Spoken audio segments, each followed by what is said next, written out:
Well, hi, everybody. A super welcome to you. Thank you to Captioning Services for everything that they do for us. I rely on them heavily.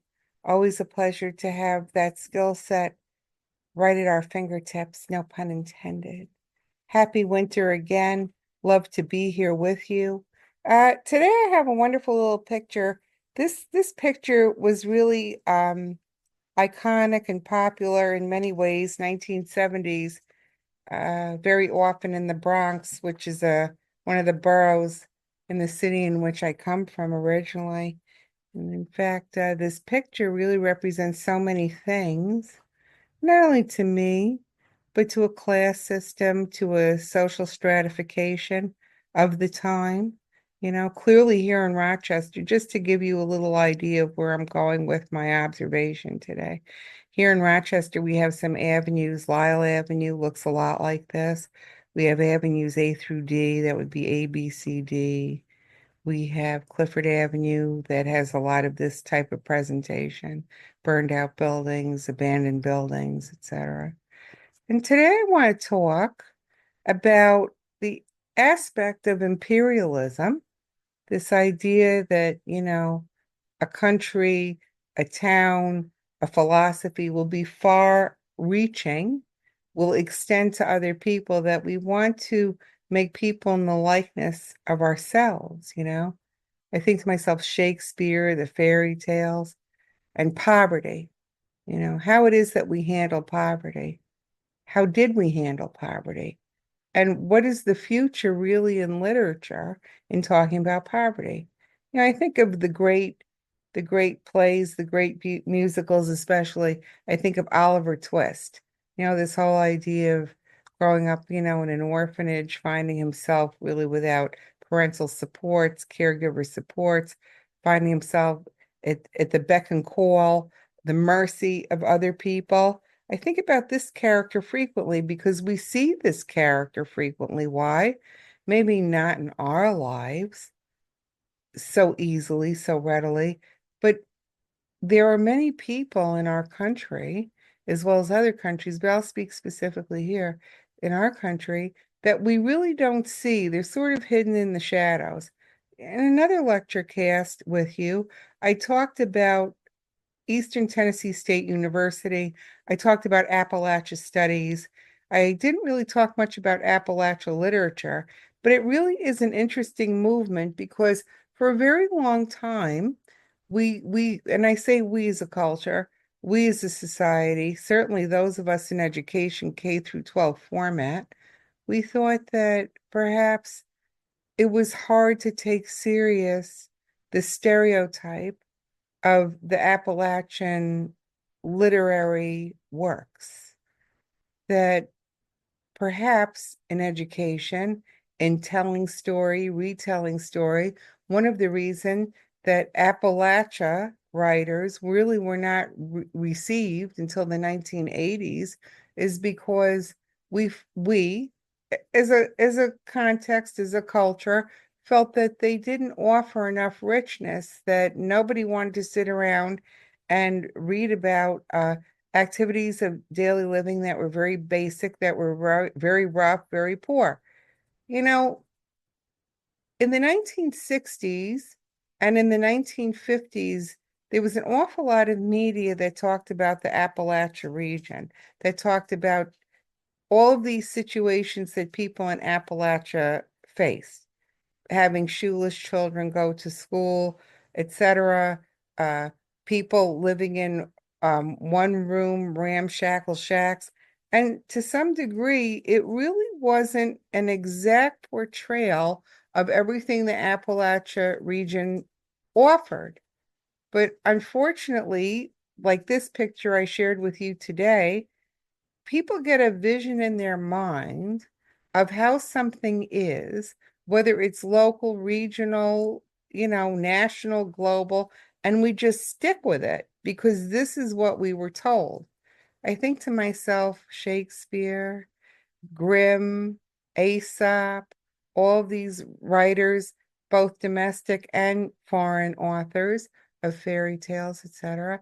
I think to myself, how limited were they in description? Or here's another one.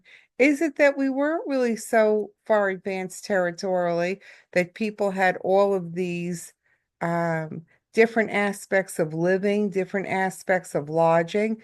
Maybe these writers were writing from a time where most people had very similar basic lodging. And as we grew culturally several hundred years, for example, is it possible that the gap widened, you know, and it's so easy now to figure out who is living how, who is living with what means, where is the location, etc. And what does it mean? What does it mean in literature, okay, in discourse, in having backdrop, choosing a set, choosing descriptors, when a person is living in a situation that we're developing as a character in which to tell the story? How important is it? I think often of a couple works, I'm just going to draw some little parallels for you, what's going on in my mind, and how it is that we receive people, whether it's through literature, through art, through everyday life, etc., how my ideas extend to all of these ingenues. Okay. When we look at somebody and we meet people, this is so interesting. Very often in conversation, we say, "Hi, nice to meet you." And then what's the next question? Often we say to the person, "And what do you do?" Right? It almost comes out automatic. What do you do? Where do you live? What school do you go to? Why are we asking all these questions? Why off the bat? Because we're making all kinds of ideas for ourselves. Is this a person that I feel meets my status? Is this a person that I feel that I find relational? Is this a person that I feel that I have anything in common with? When we get to the college level, it's so wonderful because we really get this experience. I speak for myself. We get this wonderful experience where we're all living basically in the same stratification. Once we get, I'll use the example RIT, we're all basically at the same place at the same time. What we really don't see is where it is exactly people are coming from. Are they coming from lots of acreage? Are they coming from a small apartment? Are they coming from a boarding house situation? Exactly where is it that we're coming from that we don't always see? But certainly once we get to this kind of formatted environment, we're all sort of on the same page. You see? I think to myself, did Shakespeare have to handle quite a bit of this? I don't know. Perhaps again, maybe it was easier times back then because people that were considered to have much less in representation, material goods, consumables, they usually had jobs where they were in some kind of manufacturing and or servitude, serving persons that did not have to work with their hands, serving the intellectual class. Thinking about that. Thinking about a particular work, and his name is Anthony Swafford. Tony Swafford. He came to RIT many years ago. He's a famous author. He wrote his own memoir. It was called Jarhead, and we read it at RIT as a collective. He came as a visiting author. I was so pleased to be in his company for the 2 days that he came to RIT to get perspective. He went to lunch with faculty, he went to lunch with students. He was really very engaging to speak with. And he talked a little bit about this idea that, contextually, socially, in his situation, writing his memoir, sharing characters, etc., location for him really was so easy because he was in the military. Sort of the same idea with RIT that once you come to the military, one is living all within the same format. We're not in a position or don't have the ability to judge really what somebody else has or doesn't have because everybody's issued the same uniform unless there's a difference in rank. Everybody can have only so many possessions because in the military, especially in bunks on ships, sort of like a dorm room, there's only so much space somebody can have. You can't certainly move in and take over the whole place. Where's the other person going to live? And so it's sort of an equalizing force, We don't see much of this engagement to redefine people in our own likeness, to sort of decide where their station is, whether it's in reality and or a character, where it is that they belong based on what they have. You know, we see this very often in other occupations where people and how they're determined in rank is really by clothing, you know, by uniform. And so it's a very leveling agent. Back to Jarhead, you know, such a very, very rich memoir. It was also made into a film. And in speaking about character development, so many tragic heroes in that particular memoir, which again, in film, we see people really struggle with PTSD. We see people really struggle with neurodivergency. You know, these again, words, back to the canon, these are words that we really just didn't have in Shakespeare's time. This idea of neurodivergency. We didn't have any of that. I was talking to somebody that I really respect greatly, that I continue to work with in my life here in Rochester, especially working with reentry people, persons that were incarcerated, persons that had drug and alcohol addiction problems, persons that have chronic homeless issue due to not finances so much, but mental health. They can't seem to get it together and maintain. They just have all of these emotional parasite demons that take over their lives, you know, and make it so it's impossible for them to compete with what's going on in their minds unless they get the right medication. Sometimes the medication works, sometimes it doesn't. It's just so tragic. Again, tragic, absolutely tragic. So I was talking to somebody and they said, you know, it's so unfortunate. Maybe several centuries ago, people were treated differently, and we didn't see much of what we call today neurodivergency in literature, in the canon. We don't see much representation of it from previous centuries because maybe we tuck those people away, just like in imperialism, we like to tuck people away that are suffering from poverty. You know, we don't always like to see what it is that somebody is struggling with. Maybe we like to visit it, but we don't want a steady diet of it.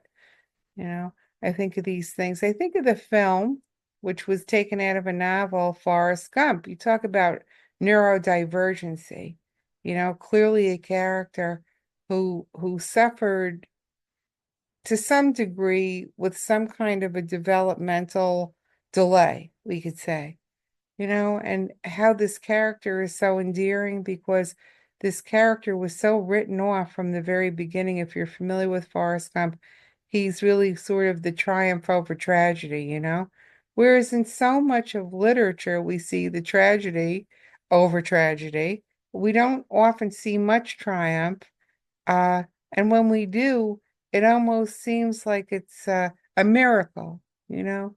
We don't see the everyday aspect of persons that have neurodivergency in literature that struggle every day and they're still able to maintain. You know, maybe we don't have a precise aspect, understanding still till this day of neurodivergency. I just wondered to myself how Shakespeare would have handled these things. You know, he sort of discussed poverty, he sort of discussed rank, he certainly discussed gender. He did discuss social privilege, he did discuss racism, but again, this idea of overarching poverty, systemic, there's a word, systemic poverty, systemic neurodivergency. Maybe people just didn't have enough awareness at the time to really delve into these subjects.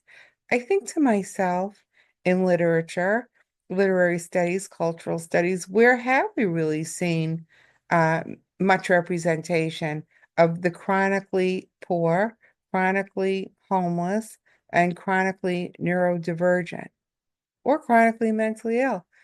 A couple lecture casts ago, I referenced Susan Case and Girl Interrupted.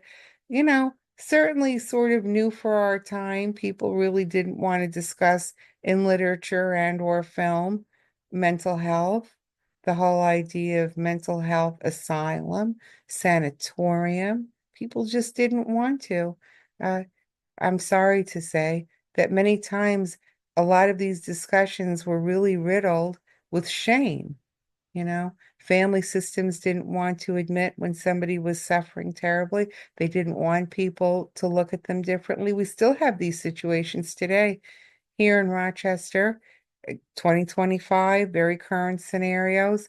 We have family that will take their children, homeschool them because they don't want the child labeled.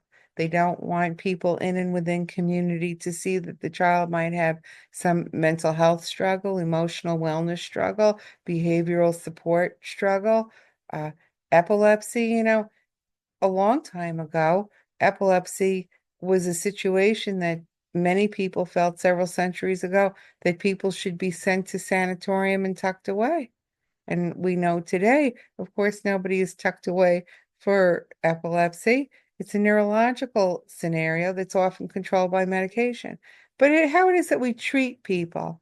At one time at RIT, I taught literature of mental health, history of mental health as it was found in literature. We had this book, you might have heard of it, by Sylvia Plath, The Bell Jar. In there, she also has some very serious excerpts and situations regarding mental health. Sylvia Plath also addresses interracial sexuality, interracial relationships, interracial romance. Was the book received well in the canon of literature and contemporary works? At one time, it was banned in many high schools because people did not want to broach these subjects. I almost wondered to myself if you're familiar with the film, which came from the novel, What's Eating Gilbert Grape? Another wonderful film slash novel slash film, however you wish to look at it, both equally important. We have this character that is played by Leonardo DiCaprio, who is extremely, extremely uh, touched by neurodiversity, and the whole family system is touched by their siblings' neurodiversity, neurodivergency, that so much so that everybody is living for the purpose of helping this person survive. And at the very end of What's Eating Gilbert Grape, we wind up really realizing really how caustic and toxic the situation is because there weren't the right supports for everybody to have at the time, 1980s, 1990s, to help people stay home with their dignity, that are homebound and that need 24/7 services. See, literature, I really believe this. Literature, in my observation, brings us all of these different worlds, whether it's imperialism, poverty, neurodivergency, things that we still feel sometimes culturally uncomfortable discussing, or, as the case in Appalachian studies, so tucked away that many of us don't see the richness of other people's cultures, how it is that they survive, how it is that they live, how it is that they enjoy themselves, etc. So I think literature really hand delivers for us all of these different worlds that mean so much to us. I'll give you a final example, and then we'll leave for the day. Amy Tan, you might know her as a writer, wonderful writer. I think people will reference her for a very long time. She really opened the door for us in Asian studies. She showed us what it's like to have immigrant parents from an Asian country. She talked about characteristics that had to do with what? Sexuality, imperialism, poverty, social strata, intermarriage, intermixing, cultural appropriateness, etc., living within other cultures, trying to maintain your own cultural identity. She talked all about the similar things that Shakespeare brought to us. Amy Tan, she wrote Bonesetter's Daughter. She wrote Joy Luck Club. She wrote many other pieces as well, but those are the two that really took power, real power in inviting the rest of us who are unfamiliar with certain cultural mores and values of various times in history. She spans really three generations in her writings at all times. Very talented writer. But she's really showing us so many lessons about politics, about housing, about really what the aspect of bad luck is. Sort of like the borrowed idea I just gave you with epilepsy. So many people would relegate people far away from community because they didn't want community to have access to that person. We did the same thing here in this country with mental health. Certainly excellent piece that has a lot to do with pop culture is we look at One Flew Over the Cuckoo's Nest. 1970s. We still have the phrase in our contemporary nomenclature, everyday vernacular. We say, oh, Nurse Ratched. Well, that's where this came from. This notion of this heavy-handed, overseeing, all-encompassing, take away my identity, take away everything I am, who I could have been, only because I happen to be suffering from a circumstance for mental health. Does that define me? No. We see this in the character Bobby and Nurse Ratched. She wants to continuously define him, continuously punish him because he suffers a mental health issue. So her character till this day, 2025, when people reference in certain circles, oh, she's a real Nurse Ratched, we completely understand what that means. You know, somebody who's trying to, I'm going to use a very careful word here, somebody who's trying to cleanse society and everybody around the person who is suffering. Rather, in today's thinking, you would think that we would all be more empathetic and kinder. And because we're looking to integrate and have inclusion of all persons, neurodivergency, we're looking to find ways to include people, not make reasons to separate them. Finally, I think to myself, if Shakespeare, right, if he were alive today, he would have really liked a journalist that we had named Geraldo Rivera. He's still alive. I shouldn't talk about him in the past tense. He's not dead yet. Geraldo Rivera was one of the first journalists that really did something avant-garde. He went into a place called Willowbrook, which was an asylum on Long Island in the 1970s that had thousands and thousands of people, either due to poverty, due to lack of awareness, due to understanding of cerebral palsy, learning disability, learning ability, neurodivergency, support services. I don't even think that those two words lined up together existed in the 1970s. We called it resource room. We didn't say support services. Uh, he went in through a back door with a camera and exposed all of the atrocities that people were suffering. It became, in the 1970s, not only a political springboard for shutting down these institutions all over the United States, including here in Rochester, Rochester Psychiatric Center, treatment of persons neurodivergent, included people in Craig Developmental, which is located in a place called Sagne, New York, not far from here. There were all these institutional settings, etc., that probably was once built from poorhouse. See, I'm putting this all together in one lump because so much of how we received people historically and through literature, right, culture, is that we would say these are all people that are just undesirable. This is what we said. This is why. Uh, we were taking people into these bucolic rural environments, and there was never any visiting room. There was no visiting encouraged. Some of these places, 1850, 1860, 1870, right up until 1970, were so far from the grid, from the mainstream, that you had to have quite a bit of money and or resources to get out to visit your loved ones. So we sequestered many people. And I do think we sequestered many people in representation through literature. I do believe we do. We did. Absolutely. Sylvia Plath was one of the very first that, came out and talked about the psychoanalytic approach as it relates to characterization, her own life, and what it was that she was discussing, along with Susanna Case and Girl Interrupted, about what happens to people. Back to Geraldo Rivera.